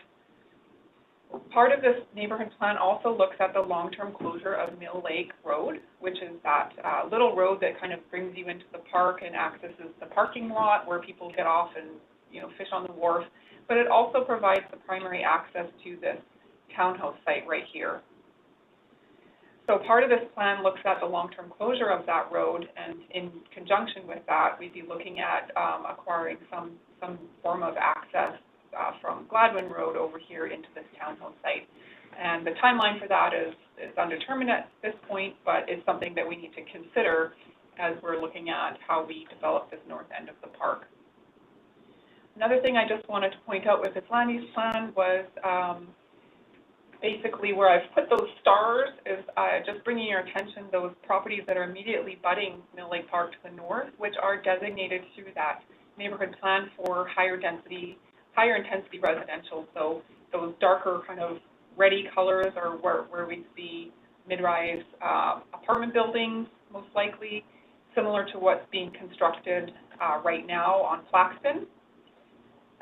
And then the blue colors where we have these stars are these properties with potentially for even higher densities, mid-high rise with potentially some commercial mixed uses incorporated into that.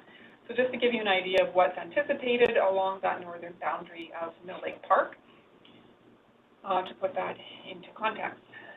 And again, this plan here is just an excerpt from that same neighborhood plan. Again, Mill Lake kind of at the very bottom of this neighborhood plan area. This pink dot here is, I wanted to bring attention to that. That is the intended citywide plaza that would basically interface with that north end of Mill Lake Park, sort of as it transitions then into the park space. And then again, looking at some additional park space being designated and those changes to access to some of those, that multifamily site there. All right, so we're completing this process through 5 stages, and we're currently in stage 2. And basically the first 3 stages will include consultation, and we're just actually getting geared up to launch into public consultation for stage 2 towards the end of this month. So we presented the key findings for stage 1 in December of last year, and we gathered a lot of information. It was a significant amount of consultation that was done, and basically just determining what the community priorities are for this park. Through that process, we also gained support for a draft vision, themes, and guiding principles. And I won't read through these, but they should have been attached in the agenda. But basically, the themes and guiding principles that are kind of guiding us as we look into these 3 concept plans are looking at the environment and landscape, the amenities in the park, safety and accessibility, and then the culture. So to wrap it up in a nutshell, the key takeaways from stage 1 that we really heard what people were telling us they wanted for the park or that was important to be considered were that environment and safety are the two most important considerations for the public. Passive activities and natural areas were highly valued, so those walking paths and access to nature. Pathway improvements and maintenance were high priority, and then managing development and planning for acquisition would be key moving into the future. So taking everything we learned from stage one, 7 big ideas kind of rise to the top of these concepts of these 7 big ideas. This is not to say that there are only 7 things being considered in this master plan. These are just larger umbrella kind of concepts that we're exploring in these 3 concepts that I'm going to share with you next. And then there's a lot of like little things that I think are undebatable that don't maybe need to be reviewed at this level. So those 7 big ideas, I'm just going to read them out because they're important, and we're going to continue on with these for the rest of the presentation. But to create space for community and culture, so to really create opportunities in the park where we can do further programming to celebrate sort of different cultural and community things, to prioritize the broad public use of the park space, to reallocate parking within the park, to enhance amenities throughout the park, environmental enhancements throughout the park, to upgrade the lake loop, and to improve the park entrances and edges of the park. That one's maybe not super self-explanatory. Basically, if we consider Mill Lake Park, and it has many entrances to the park currently, and it also has a very hard edge with how the public interfaces with the park and traffic, basically. So that's really getting at how can we soften the edges of the park, how can we direct people to major access ways into the park, and just make it more pedestrian friendly. So as we explore these 7 big ideas, we're going to interpret them slightly differently and to varying degrees as we go through each of the 3 draft concept plans. So maybe just to explain that, like create space for community and culture. In each concept, we're going to look at how we can do that to varying degrees based on the type of, the feel of each kind of concept plan as we move forward. So part of this discussion is also looking at where do we want Mill Lake Park to kind of fit in this larger continuum of parks. So if we think of, what I mean by that is if we think of Abbotsford park continuum, on one end, we might have something we call a sport or an urban park, where this is a park where the emphasis is heavy on infrastructure and activity and people. And so there's typically a large investment of infrastructure and amenities, and then correspondingly a heavy investment in the maintenance of all of those amenities, facilities, and infrastructure. Examples of this might be the youth skate park at ARC or exhibition park. Those would be probably the 2 best examples of parks where there's sort of more of an urban park, and the focus is really on activities, amenities, infrastructure, and people being in the park, being active. And then on the opposite end, something we would call a nature park would be where the emphasis is really on the preservation of the natural elements of that park. So it could be views, it could be waterways, it could be mature forests, and really there's a less investment of infrastructure and amenities. It's more just things like pathways or boardwalks or viewing platforms where you can enjoy and appreciate the natural features of that area. And examples of that would be Fish Trap Creek and Bosani Park, or sometimes called Devon's Falls. So these 3 concept plans that we're going to get into fall within this continuum, and I guess it's part of the discussion of where do we ultimately want this master plan to take us with Mill Lake on this continuum. So theme 1, or concept 1, is people-focused and generally includes more built infrastructure to support sports activities and associated amenities closer to that one end. Balance theme, focused on balancing those active components, but also with environmental protection, so finding that happy balance in between. Or the third, which is putting us more towards a park that would be considered a nature park, focused on protecting nature and open landscapes with limited programming and amenities within that park. So So there's, there's three main areas where most of the activity and the programming happens at Mill Lake, and then there's sort of this connected piece of the pathways and forest that link them all together. So for the purpose of conveying information, we're going to look at one area at a time for each concept.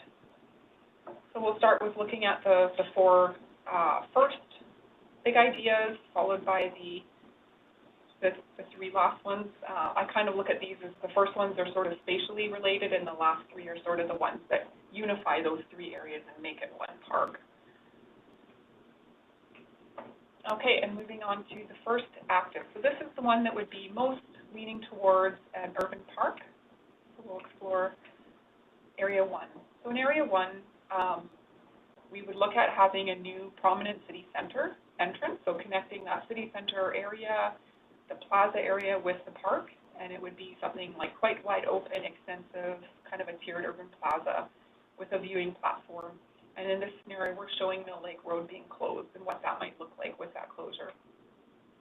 Moving the baseball diamond, and as Todd mentioned earlier, I can use the word remove or redeploy, but essentially we'd be looking at replacing that baseball diamond elsewhere in the community based on a needs-basis approach. Permanent covered stage, this is the idea of looking at a permanent event space that would have permanent infrastructure for an event area. A new playground to support the growing density within the city center neighborhood plan area. To relocate the parking to the edge of the park as opposed to right next to the lake. And expand the beach area.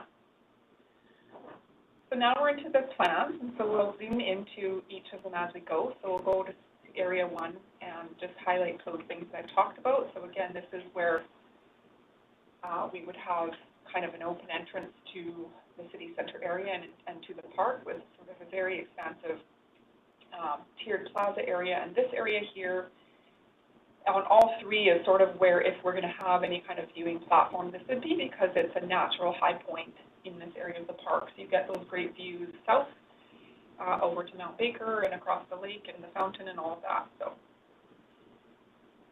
and then we would be closing Mill Lake Road and moving that baseball diamond elsewhere, looking at a permanent staging area or event space, a new playground area, and moving that parking lot out of there and then expanding that beach area. So moving into Area 2, I'll just, from Area 2, that south, kind of west, southeast corner. And in this area, we're looking at introducing just an outdoor classroom or an informal gathering space. It can be used for flexible gathering.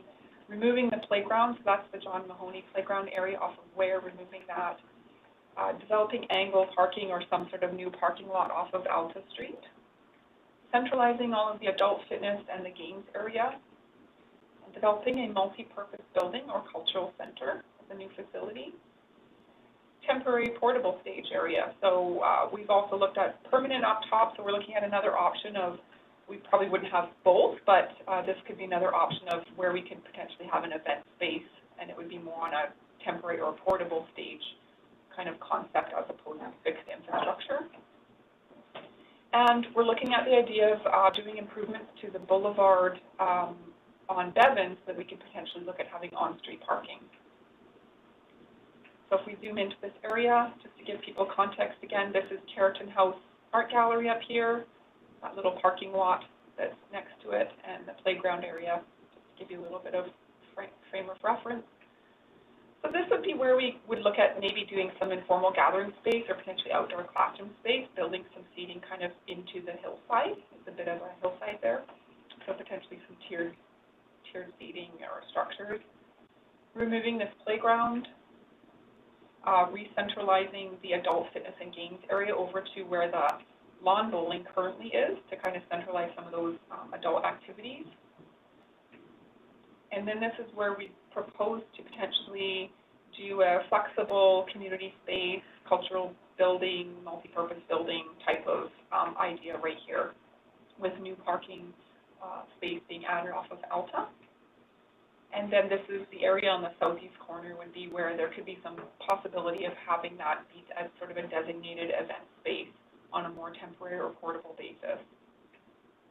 And then again, looking at, can we allow for some on-street parking on Bevan? Currently, the road cross-section doesn't allow it, but that's something that we've discussed at least on an interim level of whether that might be something that would be feasible to increase some of the parking options around the lake. We move to Area 3, which is that Emerson access side, and one of the ideas we're looking at is reconstructing the historic trestle bridge. Whether people realize that or not, because depending on the time of year when you're walking past there, if the leaves are fully out or not, it's a little bit hard to see, but there are the remains of the original, one of the original trestle bridges that was part of the original mill operation. And so those are kind of sticking out of the water, and is there an opportunity to build on that and make it sort of an interesting feature of the park? In this version, we're looking at expanding the spray park and the playground areas over here on the mill, or on the Emerson side, and replacing or expanding the outdoor pool. I will put an asterisk on this comment in that we are currently undergoing an aquatic strategy. So that strategy will, to a large degree, inform the decisions around that pool, but it's still something to be thought about. And then developing a smaller off-leash dog area in this area of the park. So as we zoom in, this would be, that's where the current trestles are located, the existing trestles. So this would be, you know, roughly the idea of reconstructing that to some degree. Expansion of the playground and the water park area. And in this version, we're looking at replacing and expanding the pool amenity, as well as up just north of that to do a off-leash dog area. And then as we move to the unifying elements. So those, we're still in the active concept, the first concept plan. These are now the elements that are sort of we're looking at it more of as a park whole, as opposed to those three distinct areas of the park. So the first one is to widen out the lake loop. For context, the lake loop is currently ranges from about 2.7 meters to 4. A number of years ago, there was an initiative that was done to widen it to the 4 meters, and it was to a large degree accomplished, but there are definitely some pinch points within the park where there's some physical barriers to expansion. So in this concept, we would look at widening it out to 4.5 to 5 meters and relocating it outside of that streamside setback area to the greatest degree possible. Part of the thought behind this was that through that stage one, we really heard a lot from the public that, you know, it's a massively used trail for the first part of that, and so with that comes a lot of different user groups, a lot of different speeds of use, big groups walking, individual power walkers, runners, bikers, joggers, people with baby buggies, people on rollerblades, people on scooters. So from time to time, when it is very busy, and numbers from a year or two ago indicate that we have almost 2,000 users a day consistently throughout the week on that trail. So and that will only increase as we increase our population. So it's just a risk of people feeling a little bit unsafe due to user conflicts and just too many people using the trail. So the thought of widening it, and then that would be able to allow us to prioritize a lot of user groups on that trail.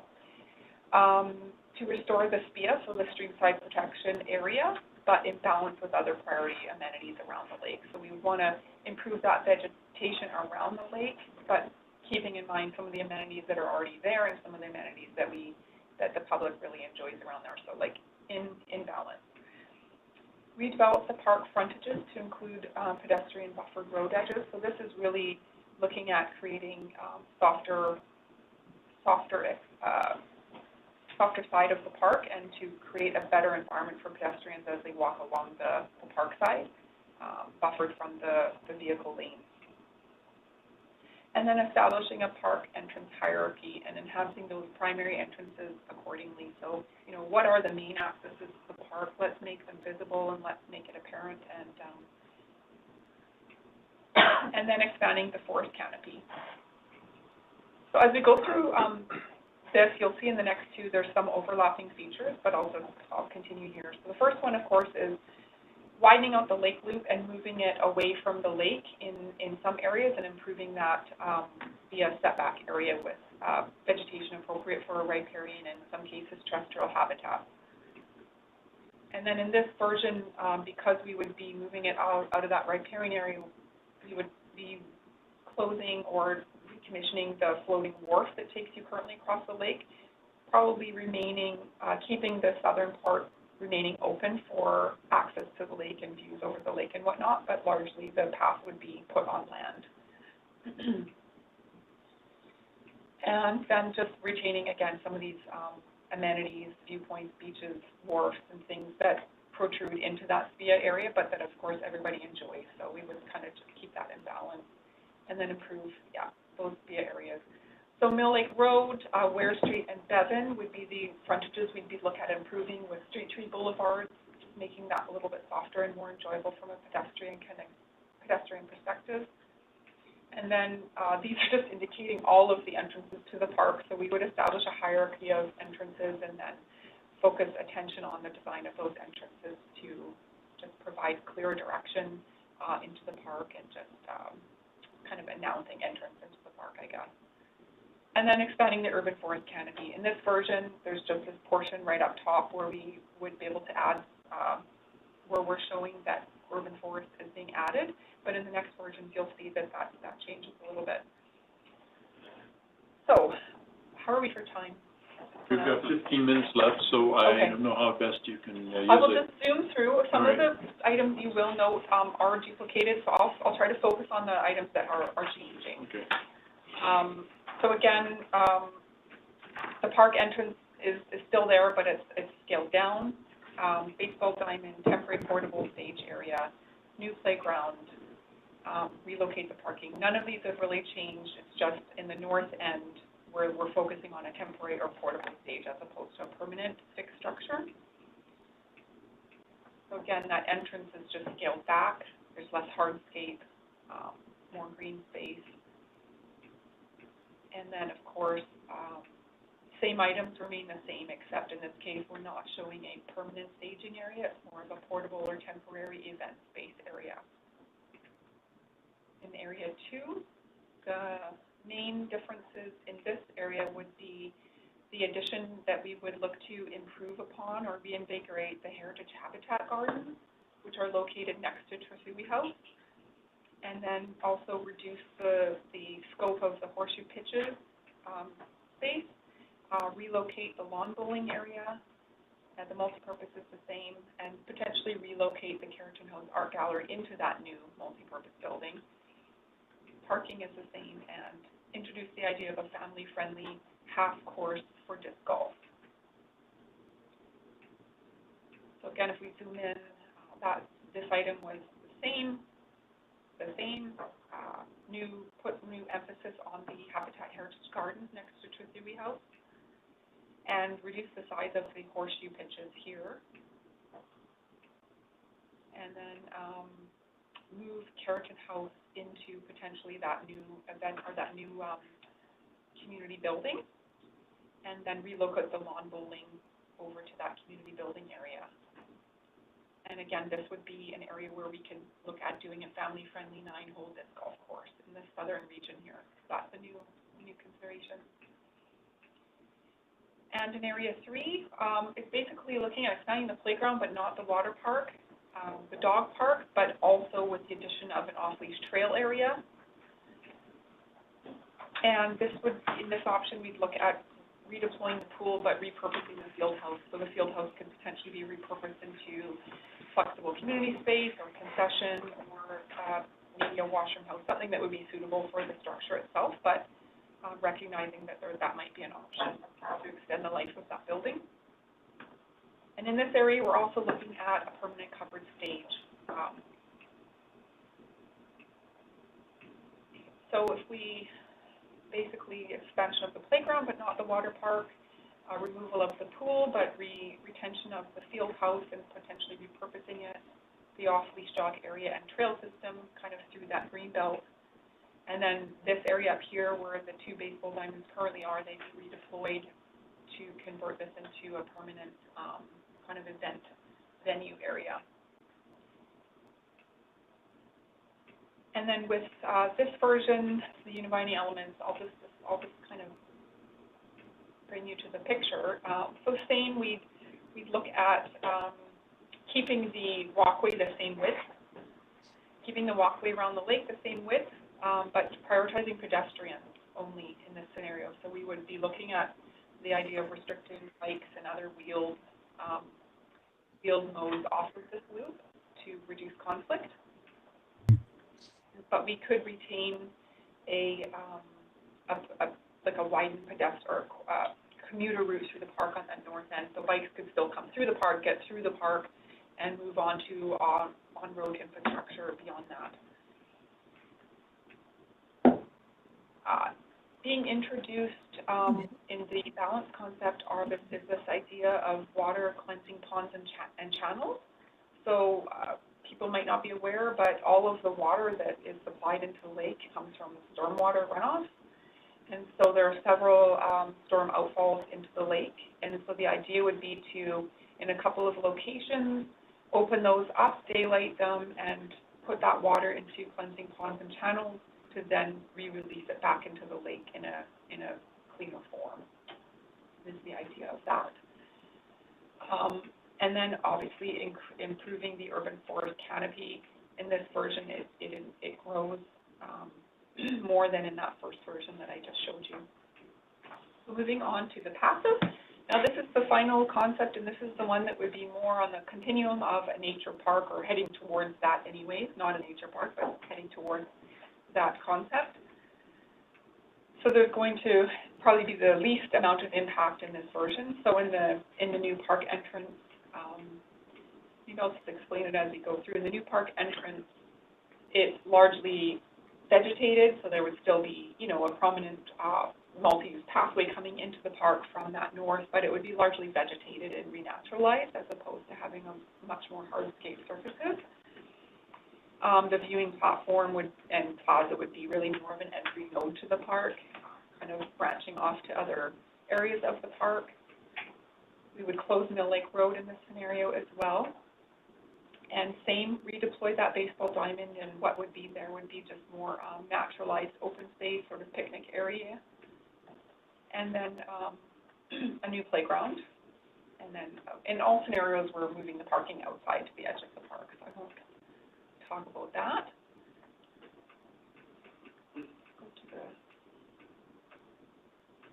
So if we zoom into this area in the final concept, the biggest changes that we see is this one I've just clicked on here, which is the removal of the parking lot on Ware Street. So the idea is that we would remove that parking lot, and that would be just reclaimed as natural open space and potentially a small plaza area for entrance into the park, and also launching into a broader trail network that's in the long-term planned to be able to bring people all the way to historic downtown. And in here, the other item is that we would be removing, redeploying the horseshoes completely from the park. We would be opening up the lands and the grounds behind Trustee House out to the lakefront to try and return it to what would, be seen as a historical, original kind of how it used to be. As well as open up space for opportunities for new programming and development related to culture and heritage. And then parking on Alta, 9-hole disc golf course. And then also in this version, we've also redeployed the lawn bowling green from the park. And in this area here, there would be an area we thought could be designated as sort of informal gathering or small event gathering, but nothing permanent, and perhaps not even where we would bring on a full-size stage, but like a smaller gathering space, event space. And in the third area of the third concept, we would redeploy the pool and field house and renaturalize the area, have the dog park area, and basically redeploy one of the baseball diamonds to renaturalize and increase the urban forest canopy. And as we go through the final points of the last concept plan, Similarly, the pathway would be retained at the same width, but it would be resurfaced so that it would be a smooth surface. We'd move it outside of the SPIA, much as in the other ones, and we would prioritize pedestrians and restrict bicycles or other kind of fast wheel modes. And I guess another key thing in this one is there's just more area that's being reclaimed for that riparian habitat restoration, as well as the urban forest canopy is significantly enhanced in this one. And I'll just point, so right up top, that area, and then as we move down, there's another, the dark green areas basically where I'm pointing are those areas that will see significant enhancements to the urban forest canopy. And then the one new item in this third version also is, so we're still looking at these water cleansing channels and ponds to improve the lake water quality. But in this third version, we're also looking, we're going to explore the option of daylighting Wilman Creek as it exits the lake. So we have to explore that in more detail to figure out whether that would be feasible, but that's an idea being explored that could potentially improve the water quality as it exits the system and goes downstream into some other watercourse systems that are more open channels. Okay, so that's really it. There's a lot of information there, and I guess we're short on time.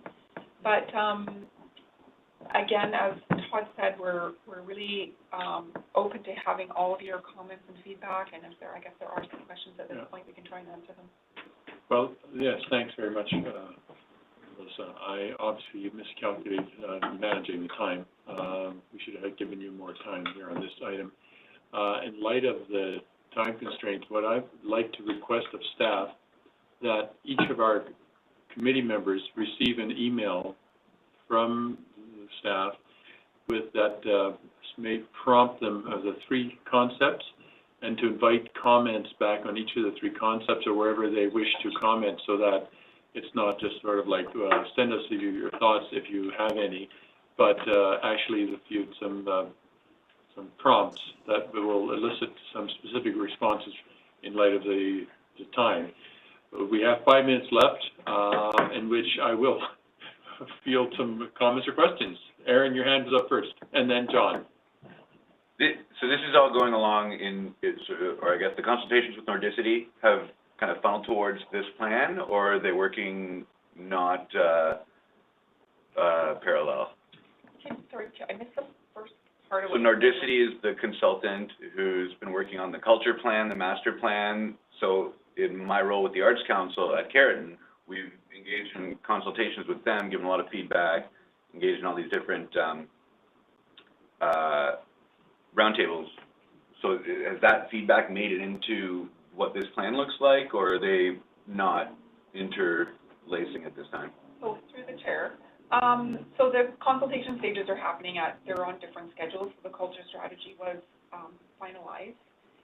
So this consultation stage that we're entering into now, we will definitely be engaging again with stakeholders as well, internal staff, as well as external. So there will be that culture arts piece that we will engage separately on to ensure that it's aligning with this plan. Does that answer your question? Yes and no, I guess. I mean, for instance, the Carleton, moving to Carleton, not something I've been told about. I don't know if our staff is engaged in that conversation, but so that's a significant shift that I'm wondering, where was that in all the consultation we've been already doing? Because it's never been suggested that I've heard of. So I'm trying to think about where these things are. Yeah, so maybe I can just address that. So the consultation for cultural service providers is a little bit ahead of this. But when we talk about things like stakeholders, right, that is one of our next steps, right? I mean, you have an insight as a committee member, but some of our next steps are to reach out to things like Carleton Hills. You noticed in there lawn bowling, right? You noticed in there things like horseshoes, right? Reach out to some of them directly and talk about this plan before we go to the broad public. So they're not caught as staff members or board members or whatnot saying, oh, I hadn't heard about this until all of a sudden I showed up at an open house. Right? So you have a bit of an insight in advance of when some of those stakeholders will see it. But it'll be within kind of the coming weeks. Right, it just seems like the timeline's very small for some of the significant changes that are being proposed, and then there are also decisions to make about which, so it all comes as very much of a snowball to me right now. That's a bit of a concern in terms of what the timeline looks like going forward, where we're at now, not even to bite into what any of the topics or options look like. So in the interest of time, those concerns, you should put them on paper, and then I don't know where we'll go next with respect to responding to them. And